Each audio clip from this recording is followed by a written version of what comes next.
Assalamualaikum warahmatullahi wabarakatuh. Bismillahirrahmanirrahim. Alhamdulillahi rabbil alamin.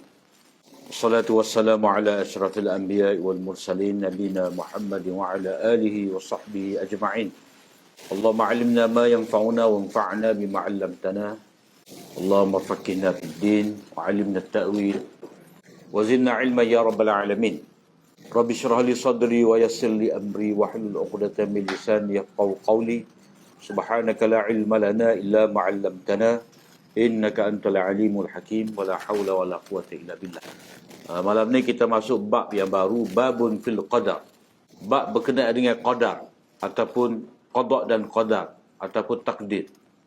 Wa bihi qala hadatsana Ali bin Muhammad qala hadatsana Waqi' wa Muhammad bin Fudayl wa Abu Muawiyah qala wa hadatsana Ali bin Maimun ar-Raqi قال حدثنا أبو معاوية ومحمد ابن عبيد عن الأعمش عن زيد بن وهب قال عبد الله بن مسعود حدثنا رسول الله صلى الله عليه وسلم وهو الصادق المصدوق أنه يجمع خلق أحدكم في بطن أمه 40 يوما ثم يكون علقة مثل ذلك ثم يكون مضغة مثل ذلك ثم يبعث الله إليه الملك فيؤمر بأربع كلمات فيقول اكتب عمله وأجله ورزقه وشقي أم سعيد فوالذي نفسي بيده إن أحدكم ليعمل بعمل أهل الجنة حتى ما يكون بينه وبينها إلا ذراع فيسبق عليه الكتاب فيعمل بعمل أهل النار فيدخلها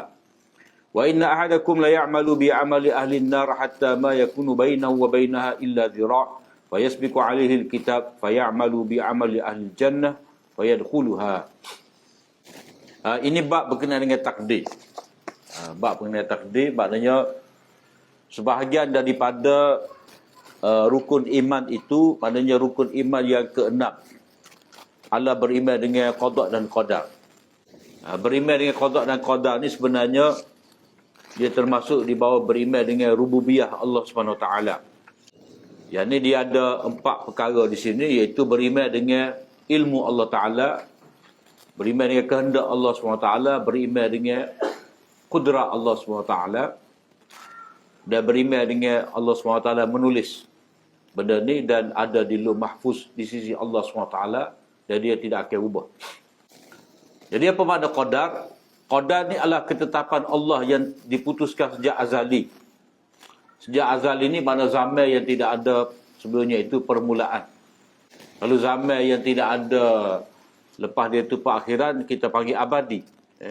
Jadi azal ini dilihat kepada waktu yang dahulu dia tidak ada permulaan. Kalau dilihat kepada waktu akan datang tidak ada perakhiran maka itu dikatakan abadi. Jadi ketetapan telah dibuat oleh Allah SWT berkenaan dengan makhluk dia ni, mengenai penciptaan alam ini dan penciptaan segala yang ada di dalamnya, dari sekecil-kecil makhluk hingga ke sebesar-besar makhluk. Hak paling besar sekali arash lah. Makhluk Allah SWT paling besar arash. Dari langit dan bumi hingga ke atom dan semut, hatta telur semut pun. Dan juga penciptaan sistem nizam, aturan untuk setiap yang ada di alam semesta ni. Maknanya benda tu wujud, bukan semata-mata wujud tetapi dia wujud dengan teratur.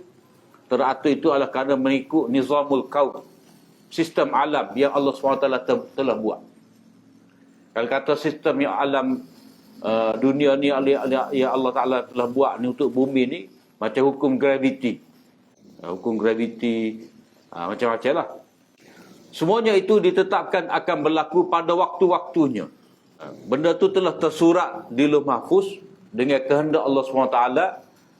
Dengan kehendak dia akan berlaku pada waktu-waktu dia, dan di situ terzahir kudrat Allah SWT. Jadi ada waktu masing-masing dengan cara dan sifat masing-masing. Oleh itu, alam semesta ini berjalan mengikut aturan ini tanpa menyeleweng sedikit pun. La tabdila li kalimatillah, ataupun sunnat walan tajida li sunnatillahi tabdila. Kamu tidak akan dapati pada sunnatullah, ketetapan peraturan Allah Ta'ala ni sebarang perubahan. Pada hakikatnya takdir adalah seperti rancangan ilahi yang halus. Macam baca skema lah. Yang halus dan sempurna untuk alam ini, sistemnya dan apa yang terhasil daripadanya dan segala yang berlaku di dalamnya. Mana berlaku ni mengikut ilmu, mengikut kehendak Allah Ta'ala, mengikut kudrat dia. Maka ini sebenarnya menggambarkan sifat rububiyah dia, pentadbiran dia. Beriman dengan qadar berarti mempercayai bahawa kewujudan setiap sesuatu adalah dengan ilmu, iradat dan kudrat Allah. Sebab itulah kita kata ini pecahan daripada tauhid rububiyah. Jadi kalau orang itu daripada awal lagi tidak terima pelbagai tauhid rububiyah, uluhiyah, mana dia tak takutlah kedudukan qada dan qadar ni nak letak mana. Dalam kita kata dalam struktur pemikiran, dalam sistem kepercayaan kita tu, mana duduk tauhid rububiyah, tauhid uluhiyah, qada dan qadar duduk mana. Kalau kita duduk main peling tauhid tiga ni trinity, dah mana jauh nak lah. Tak faham nak. Ilmu Allah adalah sifat yang mesti bagi qadarnya. Kekuatan dia, kekuasaan dia. Tidak ada yang berkuasa menetapkan qadar melainkan yang mempunyai ilmu yang sempurna tentang qadar. Dia tidak terpisah. Maknanya saling melazimi antara kudrat dengan ilmu. Seperti mana yang kita maklum. Dah. Kalau kita kata syarikat ni dia boleh buat tubik sebutir kereta, maka dia mesti belajar dulu cara pembuatan kereta tu. Dia ipun segala pakar-pakar yang ada ilmu tentang buat kereta, maka keluarlah kereta sebutir. Jadi boleh buat keluar sebutir kereta tu maknanya kudrat lah, kudrat makhluk. Jadi kudrat ni dia tidak akan terhasil tanpa ada ilmu. Samalah juga kalau kita qasak, kita tuju, kita ada iradah atas benda yang kita tidak tahu, tu tak munasabah.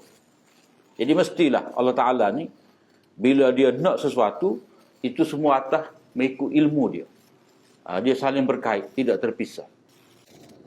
Tidak ada yang dapat mengetahui perinciannya, kehalusannya, tempatnya, perubahannya, permulaan dan perakhirannya, melainkan yang berkuasa menciptakannya.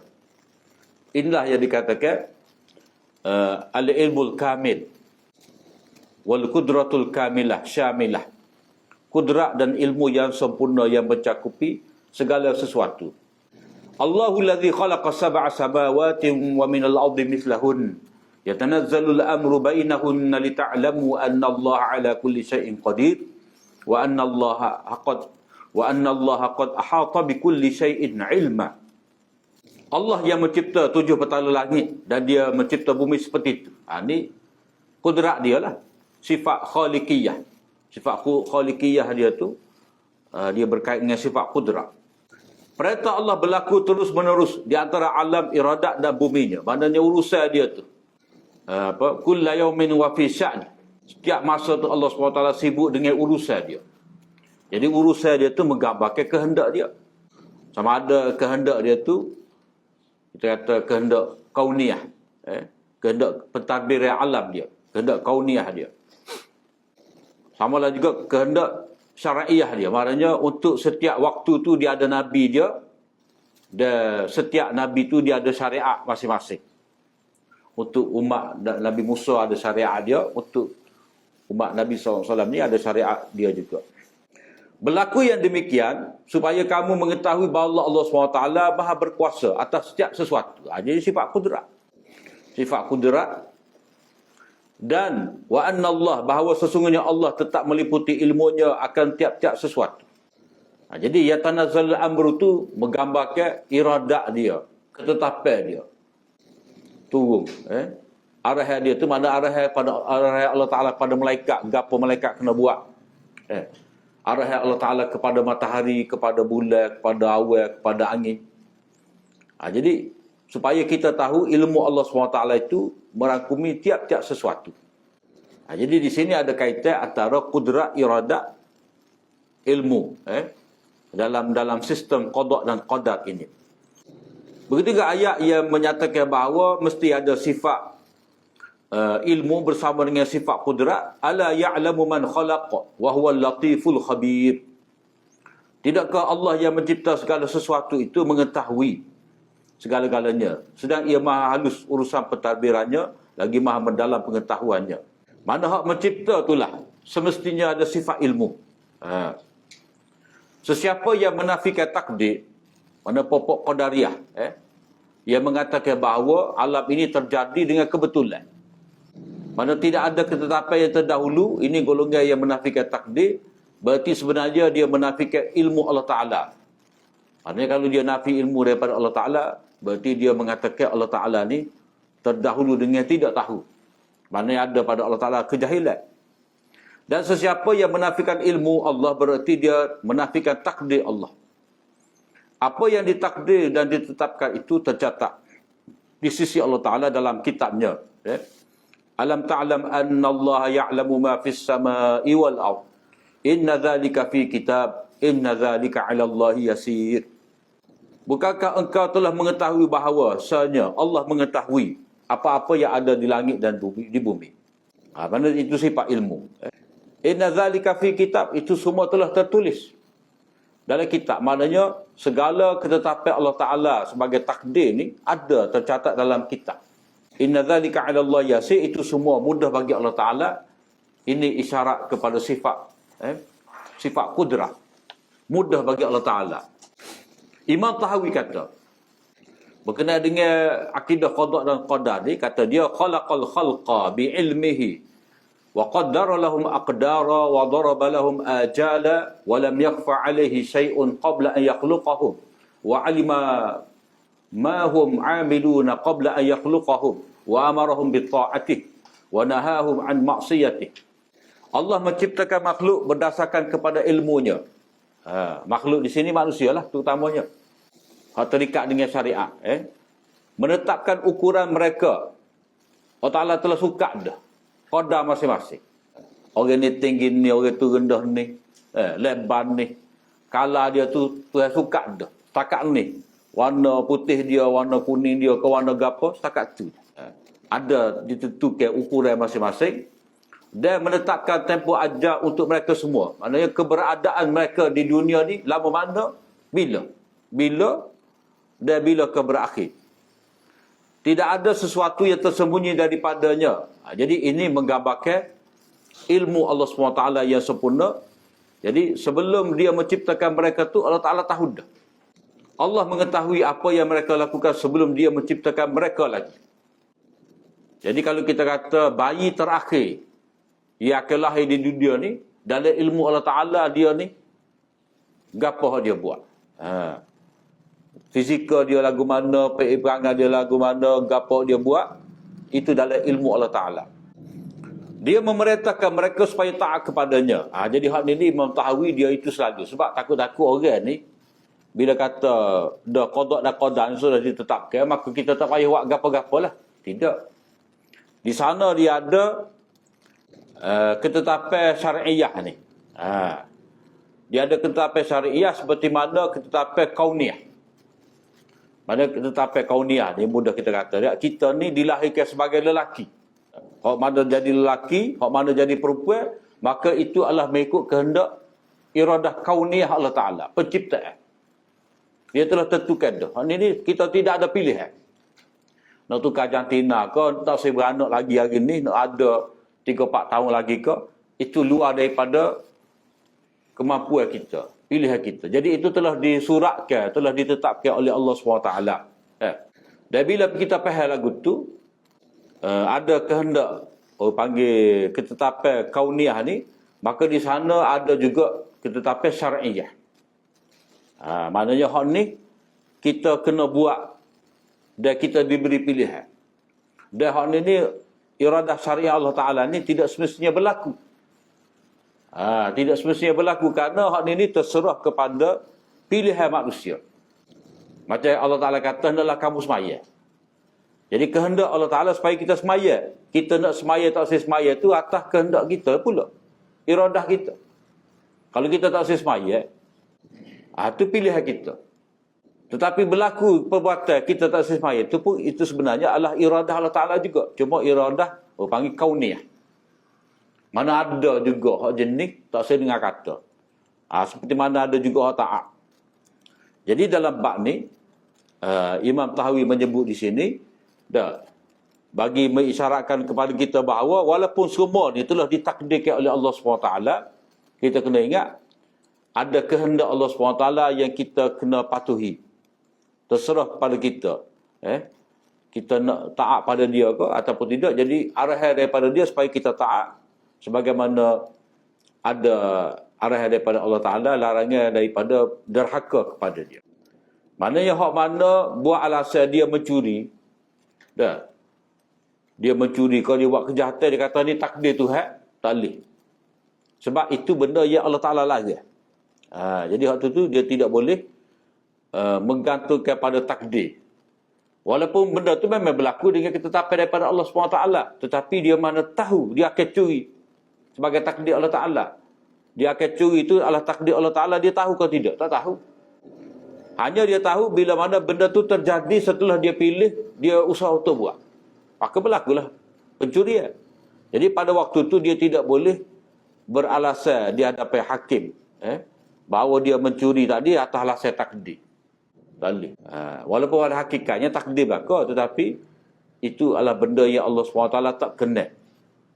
Jadi berlaku lagu tu sebab itu sistem Allah Ta'ala. Ia buat alam ni ada hak baik, ada terbaik, ada syurga, ada neraka. Jadi semua tu termasuk di bawah ketetapan Allah SWT. Kemudian hadis ni, sanad dia ni, ada perawi yang sikoh tak sikoh. Cuma di sini Imam Ibnu Majah dia ada dua sanad. Dia ada dua sanad. Hakikatnya banyak sanad di sini. Ada dua sanad lah. Seorang daripada tunggu dia Ali bin Muhammad, satu lagi lepas daripada hak tu. Itu Ali bin Maimun Ar-Raqi. Dia bertemu mana? Dia bertemu pada Al-Amash. Jadi madar riwayat ni dia balik kepada Al-Amash. Jadi kalau ada seorang dua majhul tu, dia tak apalah sebab hadis ni hadis yang diriwayatkan oleh semua imam-imam pengarang Sunan Sittah ni kecuali Nasa'i. Kalau kita tengok muka surat akhir tu, takhrij hadis ni ada dalam Bukhari pada 4 tempat, Muslim dengan beberapa sanad, Abu Daud, Tirmizi. Lepas tu campur Ibnu Majah. Nasa'i tak ada. Kemudian hadis ni kita baca, Rasulullah sallallahu alaihi wasallam kata Ibnu Mas'ud menceritakan kepada kami. Mana silah? Silah tu bi haddatsana tu, dah. Bila imam hadis nak menyampaikan hadis kepada anak murid dia, dia kata haddatsana setelah dia menerima daripada gurunya. Perkataan haddatsana ni mari sinilah. Tahdits, Jadi Ibnu Mas'ud tu sendiri menggunakan perkataan haddatsana Rasulullah. Samalah juga dalam hadis kita baca sebelum pada ni, hadithu an Bani Israel. Wala haraj. Balighu anni walau ayah. Sampaikan daripada pihak aku ni walaupun satu ayat, hadithu an Bani Israel. Ceritakanlah tentang Bani Israel. Itu maknanya cerita ke satu hadis, cerita daripada satu orang kepada orang lain. Jadi tradisi periwayatan ni, menerima dan menyampaikan ni, ini orang panggil at-tahammul wal adab. Menerima dan menyampaikan ni ada lafaz dia di sini. Ibnu Mas'ud menggunakan lafaz haddatsana daripada Nabi.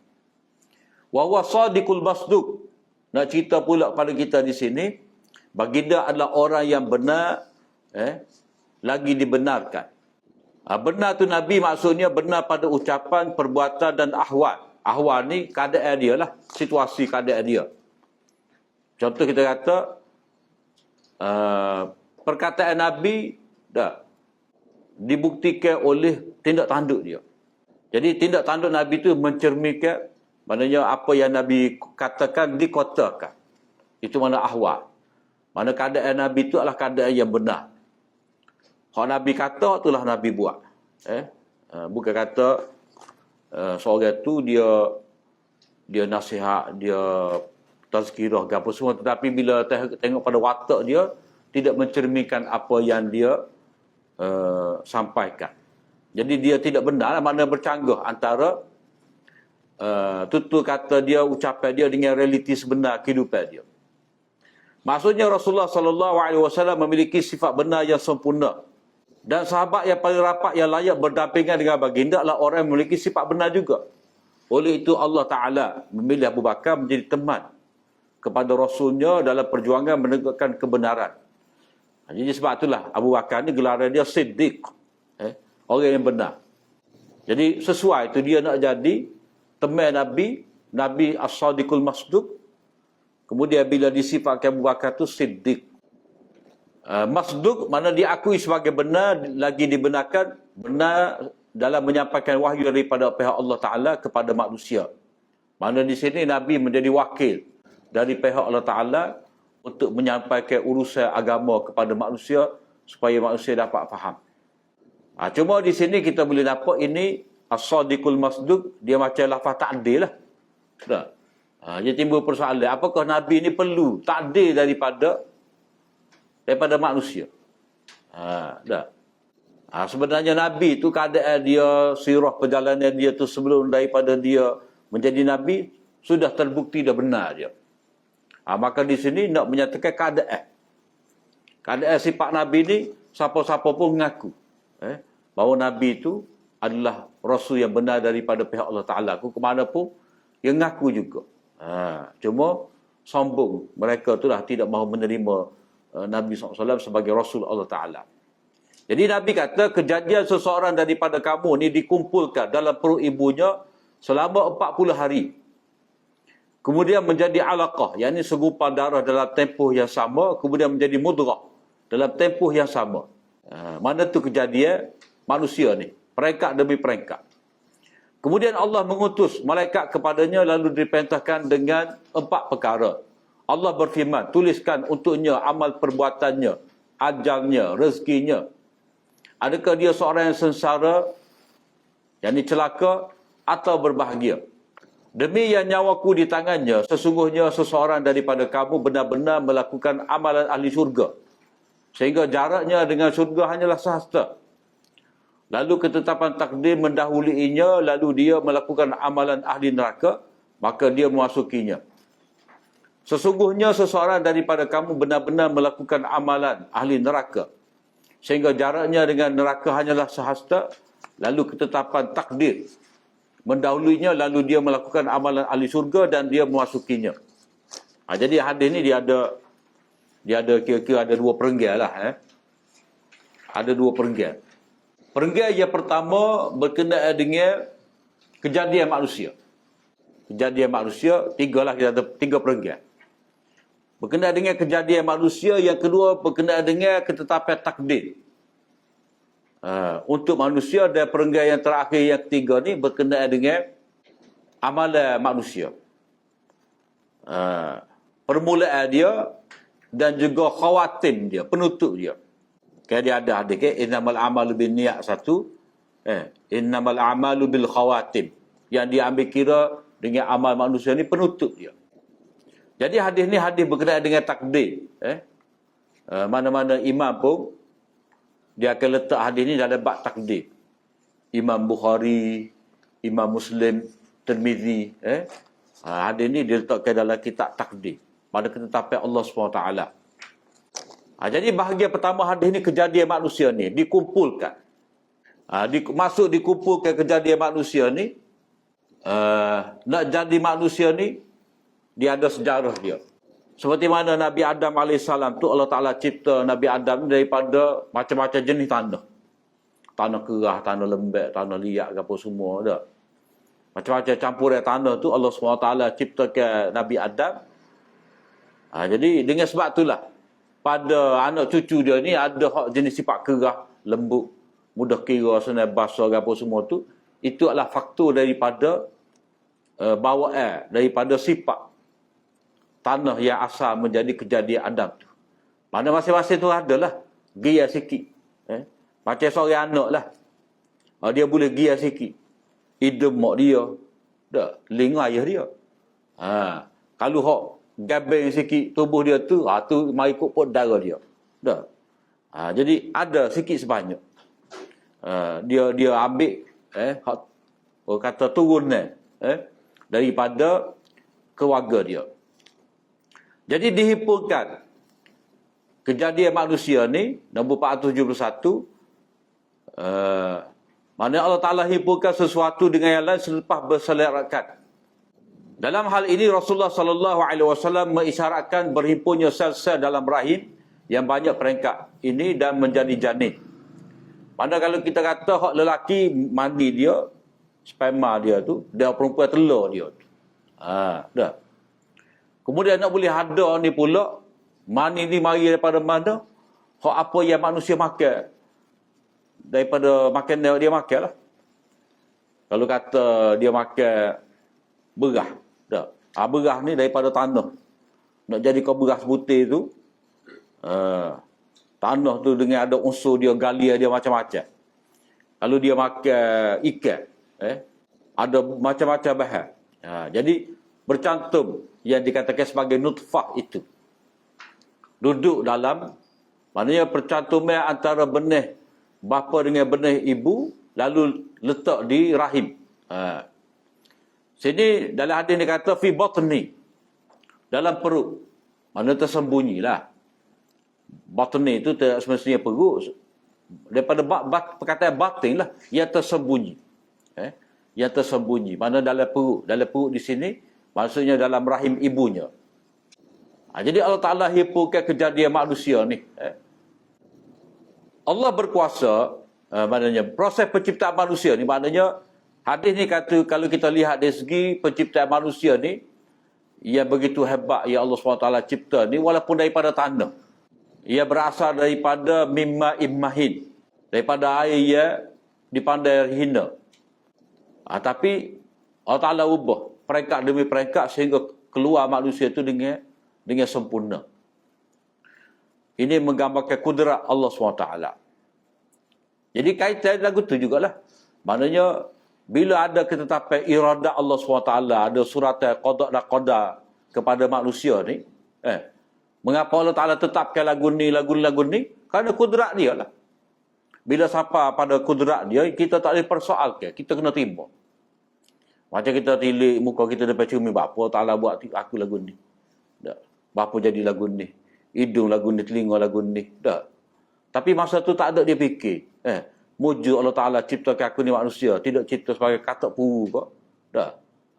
Jadi orang tak puas hati ni, macam kita kata, orang yang ada kecenderungan ni, hak lelaki nak jadi perempuan, perempuan nak jadi lelaki. Dia kata aku ni jiwa lelaki yang terperangkap dalam tubuh perempuan. Tanda dia tak terima takdir tu. Lalu menyebabkan dia nak ubah jantina dia, nak tukar. Pergi alik sia, Bangkok ke apa semua. Dah. Pergi macam-macam negara pergi nak tukar habis pitih. Beratus-ratus ribu. Nak tukar alat kelamin dia, tak puas hati. Tapi apa pada ketika tu dia tidak fikir, mujur Allah Ta'ala ciptakan aku ni sebagai manusia, dah. Tak cipta dia sebagai kucing kau, sebagai makhluk-makhluk lain. Jadi kita kena terima kudrat Allah Ta'ala tu dulu. Itu yang penting. Jadi dalam bab ni, bila kata dihimpunkan ni dah, seorang itu kena berfikir, beriman dengan hari kebangkitan dan hari akhirat. Allah yang berkuasa mencipta manusia daripada setitik mani, pastinya berkuasa mencipta semula manusia seperti itu selepas daripada kematiannya. Mana kalau Tuhan kata, dialah yang maha berkuasa menghidupkan semula selepas manusia ini mati, dengan kudrat dia, jadi manusia ni dia tidak boleh persoal lah. Walaupun dia jadi tulang, dia repuk, tubuh dia menjadi tanah apa semua tu, tapi bila Allah Ta'ala kendaki, dia akan hidup semula. Jadi di sini orang panggil ada perubahan daripada satu peringkat pada satu peringkat. Jadi itu menggambarkan kudrat Allah SWT. Sesungguhnya penciptaan semula harus dianggap lebih mudah daripada penciptaan yang pertama. Mana nisbah pada kita ni, nak pasal semula dengan nak start, baru nak start. Jadi mana mudah. Kalau kita tengoklah, kau buat kereta di Malaysia ni, dah. Berapa syarikat je ada. Dah. Tapi kalau bak kita kata tempat pomen kau gapo kau bercerita setiap kampung ada. Sebab itu bahagian nak pasal semula. Bagi ada dah nak pasal semula. Tapi kalau kata nak syarikat nak buat kereta, nak buat komponen kereta, nak nak membuat alat ganti kereta ni berapa je ada. Tapi kedai dia banyak. Jadi itu pada logiknya, benda yang nak diciptakan semula ni dalam keadaan sudah ada dah. Nak kembalikan semula tu lebih mudah. Di sini kita kena faham, bukan kata kudrat Allah Ta'ala ni dia berlainan. Kudrat yang sama. Kudrat yang mencipta, kudrat yang mematikan dan kudrat yang menghidupkan semula, kudrat yang sama. Seperti mana kita kata, kalau kita nak timbal dah. Nak timbal ni, neraca yang sama. Tapi kalau kita kata nak timbal gotu, kena nimbal ni, nak timbal gotu, penimbal lain pula berbeza-beza, maknanya di situ jadi ada masalah lah. Macam kita kata, ni tempat timbal sayu. Ni tempat timbal ikan. Ni tempat timbal buah pelaga, buah jitai manis ke apa semua dah. Rupa-rupa tu, dia kena nimbal suku. Dah. Kena lain-lain. Kadang-kadang nimbal sama tetapi orang dia tetap buat benda yang dia akan timbang yang berlainan. Maknanya itu menggambarkan kelemahan sebab satu benda ni dia tidak boleh suka. Macam kita beli dah. Kita ambil buah pelaga 2 butir. 2 butir lah. Mungkin nak buat aitan pada 2 butir ataupun nak masak sup ni. Kita kata pada buah sebelah ekor ayam tu pada 3 butir buah pelaga. Jadi kita belikan 3 butir. Kita timbang. Dia kata cukup 20 butir baru naik timbang. Itu maknanya dia memerlukan kepada alat penimbang yang berlainan, maknanya itu kemampuan dia terhad. Jadi Allah SWT ni kudrat yang sama dalam menciptakan aras ke, dalam menciptakan manusia ke, dalam mengadakan manusia daripada tiada kepada ada, dan untuk menciptakan manusia daripada tiada kepada ada ni, kudrat yang sama juga. Bukan kudrat yang berlainan. Jadi tidak boleh manusia mengingkari kudrat Allah SWT dengan alasan benda ni mustahil. Jadi kejadian manusia dalam perut ibunya itu selama 40 hari. Thumma yakunu alaqatan. Kemudian dia menjadi alaqah dalam tempoh seperti itu. Alaqah ni apa? Segumpal darah. 473 asal perkataan alaqah ni gumpalan darah atau sesuatu yang berpaut atau melekat pada sesuatu yang lain. Alaq ni mana gantung lah. Hubungnya. Alaqah ni hubungnya. Mana hak ni berkait dengan hak ni berkait dengan ni. Alaqah. Alaqah ada hubungnya. Kalau kita kata ta'liq tu kita ada cara ta'liq lah. Kalau lepas daripada akad nikah tu dah, tu email wibarat. Dalam lafaz ta'liq dia tu apa kala dah. Aku meninggalkan isteri aku ni selama 4 bulan tanpa meninggalkan belanja wakil pada itu orang ni, dan siapa bila bayar borang tu pun dikira juga dengan harga siap, maka jatuhlah tolak satu. Itu namanya ta'liq, mana gantung. Mana cerai tu hanya berlaku bila apa yang digantung tu berlaku. Jadi alaqah ni maknanya benda yang melekat. Ia juga digunakan dengan makna lintah, iaitu haiwan yang berpaut pada haiwan lain untuk menyedut darahnya. Jadi kan Allah Ta'ala sebut ni, Iqra' bismi rabbikal ladzi khalaqal insana min 'alaq. Alaq tu makna kalau kita tengok dalam ilmu embryologi ni, rengkak ni dia macam betul-betul macam lintah, melekat di rahim. Sebab itulah Tuhan guna alaqah. Tuhan guna alaq ataupun alaqah. Orang Arab guna alaqah ni sebagai lintah. Dalam hadis ni, ini berarti embrio tersebut melekat dan berpaut pada rahim. Tak betul lah. Mana dia sedut darah. Dalam tempoh yang sama, kemudian menjadi mudrah. Mudrah ni, ketulan atau gumpalan daging yang rupanya seolah-olah sesuatu yang dikunyah, sehingga kelihatan kesan gigi di atasnya. Kalau kita tengok dalam terjemah Inggeris tu, dia tulis chew dah. Chew. Mana yang digigit. Ada kesan gigi. Tapi ulama dulu dia terjemah mudrah ni, satu benda yang qadar, satu kunyahan. Mudrah. Sekali kekeh. Tapi dalam terjemahan moden ni, dia kata, sesuatu yang ada kesan gigitan. Nampak macam gigi tu. Pada peringkat ni. Jadi ini pun berlaku dalam tempoh yang sama. Yang ni, dalam tempoh itu sendiri yang dihimpunkan kejadian janin 40 hari. 40 hari Jadi perkataan tadi, misla zalik tu bulat, mana tempoh yang sama. Ini berarti, keseluruhan proses terjadinya pencampuran nutfah, air mani, alaqah dan mudghah berlaku dalam tempoh 40 hari. Sebab misla zalik, dalam tempoh yang sama. Jadi asas kepada pemahaman ini terletak pada perkataan misla zalik. Misla zalik tu mana dalam tempoh seperti itu juga. Pada kejadian kamu dihimpunkan dalam rahim ibu kamu selama 40 hari dalam rupa alaqah, dalam masa itu jugalah dalam rupa mudghah. Jadi pemahaman ini lebih tepat berbanding kebanyakan ulama yang mengatakan tempoh kejadian setiap peringkat iaitu nutfah, alaqah dan mudghah masing-masing 40 hari. Jadi mereka kata ni pemahaman klasik lah. Pemahaman klasik ni kerana pada waktu tu ilmu embryologi ni tak tubik lagi. Dia tak ada alat untuk melihat apa yang berlaku wujud dalam rahim ibu tu. Dia tak nampak lah. Ni boleh ada ultrasound. Jadi kalau mengikut pendapat klasik ni, nutfah 40 hari, alaqah 40 hari, mudghah 40 hari. Jadi capur semua ni, ini menjadikan jumlah kesemuanya 120 hari. Lepas daripada 120 hari itulah baru dikatakan ditiupkan ruh. Sebab apa kita kata tidak tepat? Kerana pemahaman ini berpunca kerana terdapat tambahan kalimah nutfah dalam setengah riwayat. Sebenarnya tidak ada riwayat yang sahih menunjukkan tempoh nutfah selama 40 hari pertama. Natijah daripada tambahan ini, mereka memahami ruh ditiupkan selepas daripada 120 hari.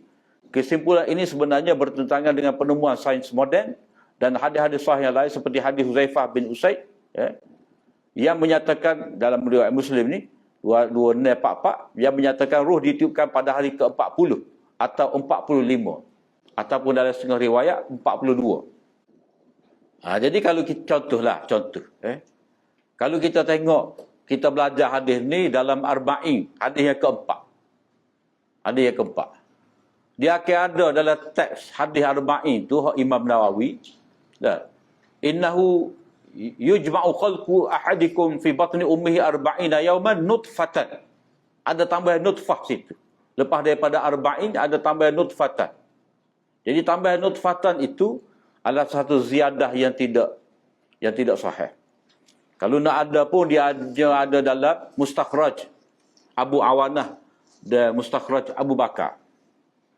Jadi dia tak ada. Kalau tengok dalam riwayat Bukhari ke Muslim ke Abu Daud Tirmizi ke apa sebenarnya tak ada lah apa. Arba'ina yawman nutfah. Itu sebenarnya waham. Waham. Jadi waham ni berpunca kadang-kadang sebab apa? Sebab ulama ni, dia tengok ayat Quran. Bila tengok ayat Quran sebut alaqah mudghah ni, jadi mesti ada nutfah sebelum pada tu. Jadi dia merasakan perlu, seolah-olah ada. Ataupun perawi ni dia panggil kaedah tasarruf ruah. Mana perawi ni dia, kita kata manda-manda lah. Mana dia mengemukakan lafaz dia. Dia asal benda ni, orang panggil riwayat bil makna. Mana dia buat tambahan ni seolah-olah ini dia faham ikut pemahaman dia bersandarkan pada Quran. Sebab dalam Quran ni bila sebut kejadian manusia umpamanya di awal surah Al-Hajj, di awal surah Al-Mu'minun dia akan sebut alaqah. Summa min alaqatin, summa min mudghatin, summa min nutfatin, summa min alaqah, summa min mudghah. Jadi dia tertib tu. Maknanya dia sekalilah. Kalau kata sebut mudghah, sebut mudghah, akan sebut sebelum tu alaqah. Jadi kalau sebut alaqah mestilah ada nutfah. Tapi dalam hadis ni tak ada. Dalam riwayat kita kata perawi yang dhabit dia tinggi, tak ada.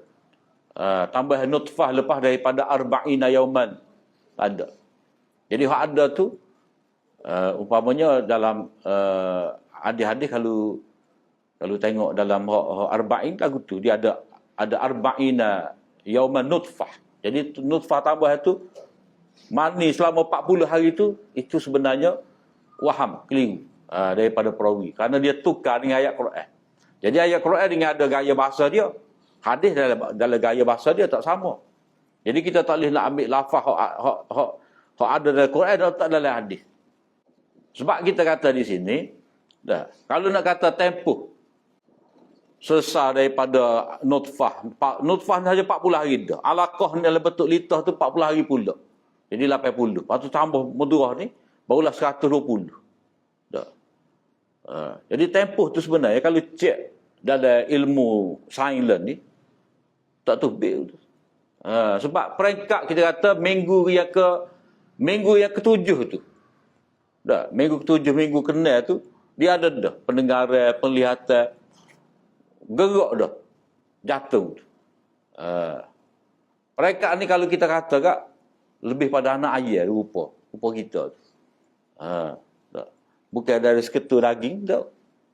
Jadi waktu sebab itulah kita tidak boleh menyalahkan hadis Nabi. Bila bercakap lagu ni, maknanya kita tengok di sini ketidaktepatan pemahaman tu. Maknanya dia kena balik kepada misla zalik tu seperti itu. Seperti itu maknanya dalam tempoh yang sama juga. Dalam tempoh itu juga. Jadi dalam tempoh itu juga kita tak boleh nak kali 40 kali 3 tu bisa 120. Kita kena kira dalam tempoh 40 tu jugalah nutfah, alaqah, mudghah. Jadi lepas pada 40 ni lah kita ambil hadis Huzaifah bin Usaid ni Al-Ghifari, maka kita boleh nampak tiupan roh tu pada hari 40 ataupun 43, 40 ataupun 42 ataupun 45. Cuma ada ulama pertikaian mana so ni 40 ke 43, 42 ke 45. Jadi hak ni dalam ilmu illah ni tak. Perbezaan seperti ini dia tidak panggil illah qadihah. Mana hak ni perbezaan dalam menentukan bilangan lama mana ni, angka-angka kecil ni dia kira benda ia halus. Kalau berbeza dia tidak menyebabkan perbezaan keseluruhan riwayat. Dia hanya berbeza pada angka sahaja. Kalau kita tengok ayat summa sawwahu wa nafakha fihi. Wa nafakha fihi min ruhihi wa ja'ala lakumus sama wal absara wal afidah. Kalau tengok dalam ayat sejadah tu summa sawwa ni allazi khalaqa fasawwa wallazi qaddara fahada. Kalau kita tengok sawwa ni maknanya dalam tafsir sawwa ni Allah Taala ciptakan organ. Allah Taala ciptakan manusia tu dengan sempurna dengan arti ada organ dan organ tu berfungsi. Itu mana sawwa. Jadi lepas taswiyah itulah ditiupkan ruh. Dan benda ni dalam kajian sains moden ni ada pendengaran, ada penglihatan ni pada minggu-minggu awal. Kalau kata 40 hari ni minggu ke-7. Minggu ke-6 dah. Minggu ke-6. Dah. Kalau kata 120 hari berapa minggu dah? Banyak minggu kalah dah. 6 kali 3. 36. Minggu ke-36 tu hari ke-120 tu lain dah fizikal janin. Jadi takkanlah 120 hari tu baru tiup roh. Jadi pemahaman hak salah lagu ni lah. Menyebabkan ada ulama ini masyhur lah. Tapi lajnah fiqh antarabangsa ni dia ubah lama dah pendapat ni bahadah. Kalau pendapat klasik dulu seseorang tu boleh gugurkan janin. Sebelum ditiupkan roh. Mana sebelum 120 hari boleh lagi gugur. Tapi bila pakai betul hadis ni tak boleh lah. Maknanya 40 hari tu ada dah roh. Tak boleh nak gugur kan. Gak orang ni 40 hari tak khabar. 40 hari tak sampai 2 bulan lagi. Kita ni buat kaping tu. Bawa bini buat kaping tu setelah. Biasanya berapa hari? Kalau tunggu benar tu dia memang menak anak kan dia akan cek sama. Hak ni hak ngandung yang tak khabar ni. Tahu-tahu ada. Jadi tempoh 40 hari tu maknanya dekat benar je. Dekat benar.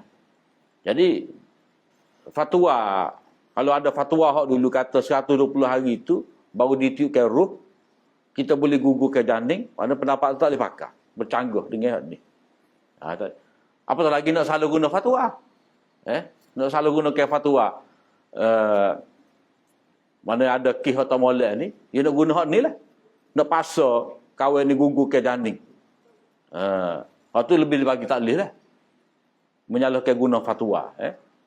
Hak ni, hak ulama dulu kata boleh. Ni mana bagi orang yang ada masalah tertentu lah. Tapi sebenarnya, kandungan ni, bila ada dalam rahim ni, kalau ada nyawa, maknanya dia ada kehidupan. Cuma ulama dulu buat pandangan bahawa sebelum ditiupkan ruh ni, kandungan tu dia macam tumbuhan. Tumbuhan. Jadi tumbuhan ni, dia tak ada nyawa. Sebab dia kira hayawan ada nyawa. Jadi bolehlah nak digugurkan. Tapi bila terbukti, berdasarkan kepada fakta sains dan ada hadis, hadis tadi tu, hadis Huzaifah bin Usaid, maka tidak boleh seseorang itu nak menggugurkan anak dengan sewenang-wenangnya. Kerana apa? Kerana pada kandungan itu berusia 40 hari ataupun 45 ataupun 42, sudah ada dah ruh di situ. Itu bahagia kejadian manusia itu dalam hadis ni. Kemudian ini bahagian takdir pula. Kemudian Allah SWT mengutus malaikat kepadanya lalu diperintahkan dengan 4 perkara. Iaitu dari segi mana? Apakah perbuatan dia? Ajal dia, mana kehidupan dia, rezeki dia, adakah dia seorang yang sengsara ataupun berbahagia. Mana hak ni lah, hak utama ni. Nombor 476, Imam Waliullah Ad-Dahlawi berkata, apabila ruh ditiupkan ke dalam janin, maka ia seperti benih yang diletakkan di dalam tanah pada masa tertentu. Mana ibarat lagu tu. Maknanya, kalau kita kata suami itu, suami itu dia menggauli isteri dia, maka perbuatan dia itu seperti tukar petani ya, letak benih di atas tanah. Sebab itulah dalam Quran berkata, nisa'ukum harthul lakum. Isteri kamu tu adalah tanah, cucuk tanah kamu. Jadi ini maknanya ruh duduk dalam janin ni adalah seperti benih yang diletakkan dalam tanah pada masa tertentu dan keadaan tertentu yang mengelilinginya. Mana keadaan sekitar dia tu macam mana? Musim mana? Okay? Nak tanam sesuatu ni kena tengok musim juga. Kita boleh tanam musim ni. Satu tumbuhan ni, dia ada waktu dia untuk kita tanam. Kalau kita mudah, kan tahun kemarin kita sibuk nak nanam. Boleh tahan nanam lah, boleh tahan jiruh lah. Orang yang mahir tentang spesies pokok kurma, tanah dan air dan iklim ni boleh meramalkan bahawa pertumbuhannya akan menjadi. Maknanya akan tumbuh molek sebagai pokok. Dan perkara-perkara tertentu yang mengenainya akan terhasil dengan cara tertentu. Begitu juga lah malaikat ni. Bila Allah Ta'ala arahkan kepada malaikat, tengok kejadian manusia dalam rahim ni, malaikat yang menerima perintah untuk menjaga janin akan mendapat maklumat pada hari itu. Maknanya Allah Ta'ala hanya memberitahu kepada malaikat qada dan qadar tentang bayi tadi pada waktu itu. Sebelum pada itu, mereka tak tahu. Maka di sini, kalau kita kaitkan dengan qada mu'allaq ni, qada mubram. Qada mu'allaq, qada mubram ni, maknanya satu ketetapan yang putus dah. Satu lagi qada yang mu'allaq. Qada mu'allaq ni, mana kalau hamba aku ni gini dia. Mana kalau hamba aku ni menghubungkan silaturahim, maka panjangkan umur dia. Jadi hak tu ada yang diberitahu oleh malaikat, ada yang tidak diberitahu oleh malaikat. Jadi malaikat ni, ilmu mereka terhak, walaupun benda ni sebahagian daripada ilmu gaib. Tidak berarti malaikat berkongsi dengan Allah SWT tentang perkara ni. Jadi mereka ni hanya tahu pada hari itu je. Hari diperintah, baru dia tahu. Jadi didedahkan kepada mereka, diberitahu kepada mereka perkara-perkara mengenai jangka hayat seseorang, ajar dia, kehidupan dia, apakah dia akan melakukan perbuatan yang mana, sisi kemalaikatannya, mengatasi sisi kebinatangannya. Maknanya dia tu dikuasai oleh hawa nafsu dia ke, atau dia lebih cenderung menjadi orang yang taat seperti mana malaikat. Dan cara apakah kebahagiaan dan kesengsaraan itu? Mana dia akan jadi orang yang berbahagia tak apa yang Allah Ta'ala ke? Ataupun sengsara. Mendapat azab di akhirat. Jadi, malaikat ni, dia tidaklah kata berkongsi ilmu gaib dengan Allah Ta'ala. Apa-apa yang tertulis di Lauh Mahfuz tu, bukan semua malaikat tahu. Malaikat tak tahu pun. Sebab Allah Ta'ala kata, Yamhullahu ma yasha' wa yuthbit. Allah Ta'ala boleh hapuskan dan dia boleh tetapkan. Tetapi wa indahu ilmul kitab, ibu kitab tu duduk dengan dia. Maknanya dalam suratan yang diberitahu pada malaikat hak ni. Sakat tu je malaikat tahu. Kemudian di bahagian ketiga. Allah wa akhir da'wan.